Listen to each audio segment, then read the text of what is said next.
Pushpa 2 cinema box office దగ్గర mass రచ్చ చేస్తుండగా సినిమా ఇప్పటి వరకు ఎన్ని కోట్లు వసూలు చేసిందో ఈ వీడియోలో చూద్దాం. పుష్ప 2 సినిమా బాక్సాఫీస్ దగ్గర మొదటి 7 రోజులను విజయవంతంగా పూర్తి చేసుకొని 8వ రోజులోకి అడుగుపెట్టగా సినిమా 8వ రోజు కూడా బాక్సాఫీస్ దగ్గర మాస్ కుమ్ముడు కుమ్ముతోంది. పుష్ప 2 సినిమా బాక్సాఫీస్ దగ్గర సరికొత్త రికార్డు క్రియేట్ చేసింది.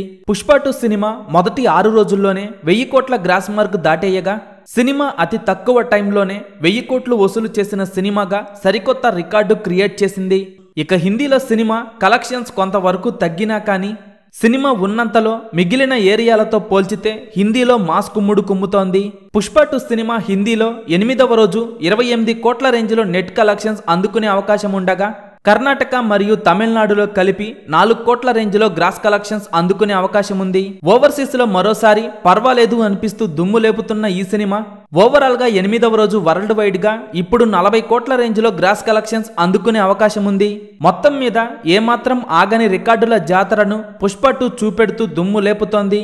ఇక ఇప్పటికే మొదటి 7 రోజులను సినిమా విజయవంతంగా పూర్తి చేసుకోగా ఇక వరల్డ్ వైడ్ గా పుష్ప 2 సినిమా సాధించిన గ్రాస్ కలెక్షన్స్ పరిశీలిస్తే పుష్ప 2 సినిమా మొదటి రోజు వరల్డ్ వైడ్ గా 294 కోట్ల గ్రాస్ కలెక్షన్స్ వసూలు చేయగా సినిమా రెండవ రోజు 155 కోట్లు వసూలు చేసింది.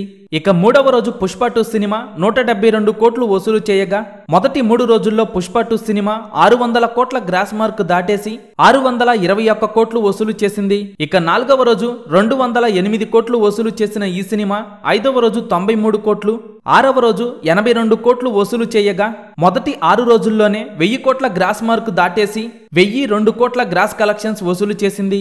ఇక పుష్ప 2 సినిమా 7వ రోజు వరల్డ్ వైడ్ గా 60 కోట్ల రేంజ్ లో వసూలు చేసే అవకాశం ఉండగా సినిమా 8వ రోజు 40 కోట్ల రేంజ్ లో వసూలు చేసే అవకాశం ఉంది.